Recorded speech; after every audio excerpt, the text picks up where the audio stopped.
Number 8. Celeste Bonin. Better known by her stage name Caitlyn, Celeste Bonin rose to fame in 2010 after joining the WWE. She made headlines for less impressive reasons only 2 years later, when she was arrested for letting a speeding ticket go unresolved for too long. Caitlyn initially received a ticket in Grand Rapids, Michigan. The police caught her on a warrant for failing to take care of the ticket when she returned to perform at a WWE event.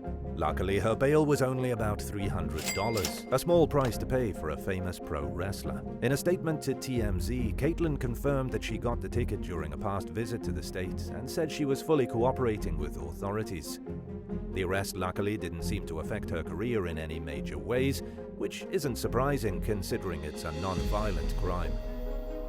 Number 7. Paul White.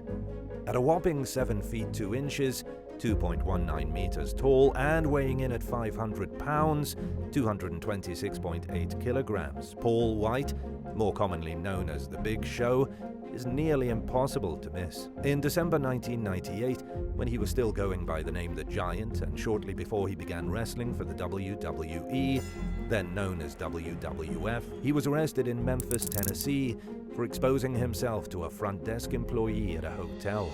The incident reportedly happened when White was in town for an event hosted by WWE's competitor, World Championship Wrestling. And while the charges were dropped due to a lack of evidence, The Big Show found himself in even more legal trouble 3 months later, in March 1999.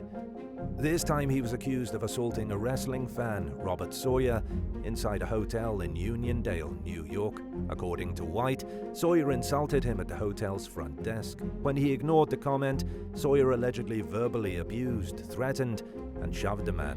White testified that he tried to calm Sawyer down first, but when it didn't work, he punched the fan.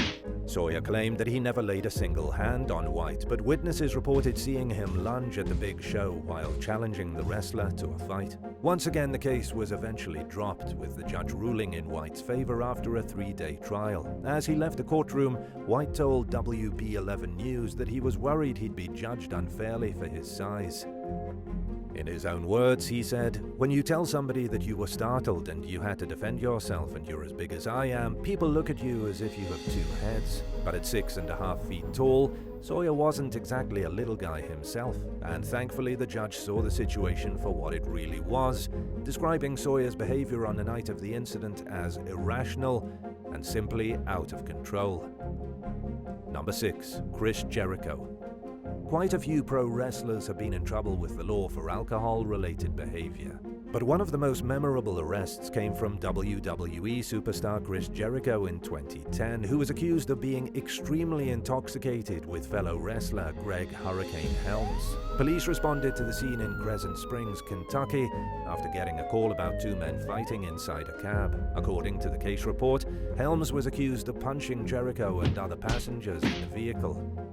Officers arrested the 2 wrestlers at a gas station at around 5 o'clock in the morning and took the pair to booking, where they forced smiles in their mugshots. According to cops, Jericho and Helms cooperated despite being extremely intoxicated. They were in the area after performing at a WWE event near Cincinnati, Ohio. Fellow wrestlers Christian and CM Punk bailed the men out for $120 apiece, and it's probably safe to assume that they took care of their slip-up and have moved on with their lives. It wasn't Jericho's first brush with the law. In 2009, the year before, a fan accused him of punching her after she and other fans spat at him outside a grocery store in British Columbia. Video footage proved the allegations were false, though, and Jericho was released without charges after police determined it was too difficult to determine who actually provoked the disagreement. Number 5. Jeff Hardy. Jeff Hardy is considered by many to be one of the greatest pro wrestlers ever, and one of the most controversial too. His first major case made headlines in 2009 when he was caught with drugs including steroids, hundreds of Vicodin pills and other painkillers, a small amount of cocaine, and drug paraphernalia. He was charged with possession of anabolic steroids and trafficking in controlled prescription pills as well. The case dragged on for over 2 years before the judge finally sentenced Hardy to 10 days in jail and 30 months of probation, and slapped him with a large $100,000 fine. Hardy served his short stint behind bars and moved on with his life, but he found himself in trouble with the law again in 2019 when he was arrested in Myrtle Beach, South Carolina for public intoxication. Later that year, he was charged with driving while under the influence in Moore County, North Carolina. In 2022, Florida Highway Patrol officers noticed the wrestler's vehicle swerving and running off the road in Volusia County. When they pulled him over, he was apparently confused and belligerent and reeked of booze.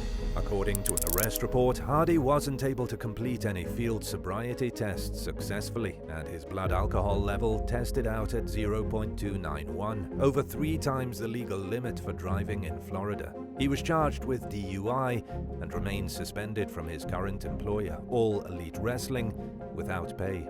In order to get his job back, he'll have to go to rehab and maintain his sobriety. Hardy's legal case seems to be ongoing. Number 4. Nicole Bass. Hailing from Queens, New York, Nicole Bass was a 6'2", 1.9 meters, 230 pound, 104.3 kilogram force to be reckoned with. She started her bodybuilding career back in the 1980s and eventually became a world champion. During the late 90s, she dabbled in pro wrestling. She started her fighting career in Japan during 1998 and went on to join the WWF a year later. But not all the attention Bass received has been positive. In 1998, Howard Stern accused her of not being biologically female. She took a DNA test to prove to the world that she was. 2 years later, in 2000, she was accused of biting a cop in New York City. The officer, James Secreto, was breaking up a fight between Nicole's group and a stranger who had accidentally bumped into a child from her group. It started with a few heated words and eventually escalated into full-out blows. Bass allegedly sank her teeth into Secreto's hand when he tried to stop them, and she spent the night in jail. She made headlines for biting a cop yet again in 2005 after getting drunk and beating her husband, Robert Fuchs. The domestic incident happened after Bass had difficulty filling her OxyContin prescriptions and started self-medicating with up to a gallon of vodka per day. Fuchs dialed 911 and said he was scared, adding that he had already had 3 heart attacks and couldn't handle the violence.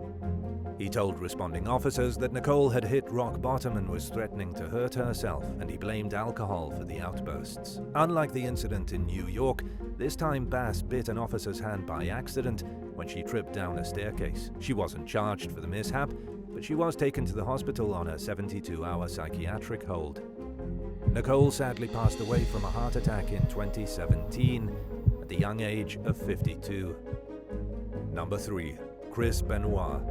Canadian pro wrestler Chris Benoit spent a large portion of his 22-year career as a WWE personality.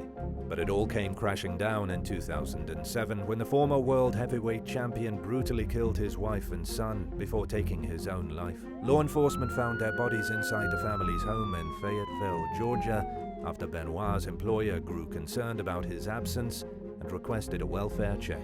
Naturally, the murder-suicide sparked widespread allegations that the bodybuilder suffered from roid rage. Wrestling officials initially denied the suspicions, noting that Benoit conducted the deaths over a several-day span, which indicated that his actions were premeditated, not the product of a steroid binge. But roid rage comes in varying forms, according to journalist Michelle Tsai, who wrote in a Slate article that symptoms often include paranoia, mania, mood swings, impatience, and uncontrollable aggression. Tsai also pointed out that steroids cause small bouts of depression and dark thoughts, and roid rage can happen in short outbursts, cyclical bouts, or over lengthy psychotic episodes, making it seem possible that Benoit was actually under the influence of performance-enhancing drugs. Investigators found that in the year leading up to Benoit's death, he and other wrestlers had illegally obtained steroids that weren't in line with the WWE standards. There was also speculation that years of having his head banged around in the ring may have damaged his brain. Tests revealed that he was suffering from advanced dementia and had the brain of an 85-year-old, as well as injuries that are known to cause depression. After the findings regarding Benoit's brain and drug use came to light, WWE removed any mention of the athlete from its website. Number 2. Scott Hall. Scott Hall fought for WWF with the stage name Razor Ramon during the 1990s and made a comeback in the early 2000s. He also wrestled for WCW and a few other organizations. Despite his many successes, Hall's personal life was difficult. His first wife divorced him in 1998 thanks to his drug use. They remarried the next year, then divorced once again in 2001. Hall married his second wife in 2006, only to divorce a year later. By then, his struggles with drugs and alcohol had gone public. The wrestler's addiction was even incorporated into a strange, controversial storyline during his time with WCW. But Hall's problems weren't just a work of fiction, and his demons eventually led to his demise. At the same time his storyline was playing out on TV, Hall was arrested in real life for keying a limousine outside an Orlando nightclub. In 2010, WWE paid for Hall to go to rehab. He checked out later that year and started experiencing serious health problems, including pneumonia, epilepsy, and heart issues. He was on 11 daily medications to treat his ailments. In the meantime, Hall continued struggling with addiction, and at one point he was hospitalized after overdosing. Members of the wrestling community and longtime friends came together in an attempt to help him get his life back on track, hosting fundraisers and even inviting him to live in a sober environment where he would receive all the support he needed. But Hall's health spiraled on a downward trajectory, and in 2022 a friend found him on the floor of his home with a broken hip. He had been stuck there for days after falling and had to undergo hip replacement surgery. During the operation, doctors found several blood clots, and Hall suffered from 3 heart attacks. He was placed on life support, and his loved ones made the decision to take him off the machine after learning that he was brain dead and nothing more could be done for him. He was only 63 years old. Within days of Hall's death, a source with first-hand knowledge of his activities revealed that Hall had slipped back into alcohol abuse during the COVID-19 pandemic. Like many, the lack of social interactions resulting from lockdown had negative effects on his mental health and essentially drove him back to drinking. His health only worsened from there, bringing his decades-long fall from grace to a tragic but not surprising end. Number 1. Jerry Lawler. Jerry the King Lawler held more recognized championship titles than any other professional wrestler. After his fighting career came to an end, he went on to become a commentator for WWE. When fans weren't listening to his comical play-by-play narrative, they were paying attention to his fascinating personal life, which included 3 marriages and brushes with the law. One heavily publicized incident happened in 1999 when Lawler was actually running for mayor in Memphis, Tennessee. He got a parking ticket at the airport and allegedly ripped it up before just driving away, running over the parking enforcement officer's foot as he drove off. Lawler denied running over the man's foot, but pleaded guilty to a reckless endangerment charge and had to pay a measly $25 fine. In 2016, he made headlines for a disturbing domestic dispute with his young fiancée.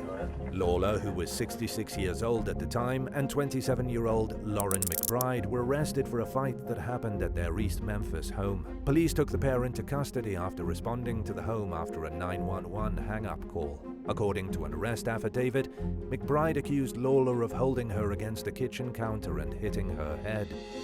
She also told police her older lover had gotten a handgun, set it on the counter, and told her to kill herself with it. Lawler told WMC Action News 5 that McBride had come home drunk from a friend's house that evening.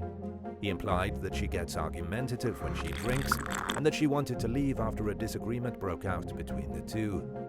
But she was in no condition to drive, so he stopped her from going, which only made her more upset. According to Lawler, McBride was the one who got physically violent. WWE suspended him for a short time after the arrest, but he was soon back on the air after the state dropped charges against both Lawler and McBride. Thanks for watching. Would you rather win front row tickets to the biggest WWE event of the year, or tickets for nosebleed seats at the last performance of your favorite musician's career? Let me know in the comments below.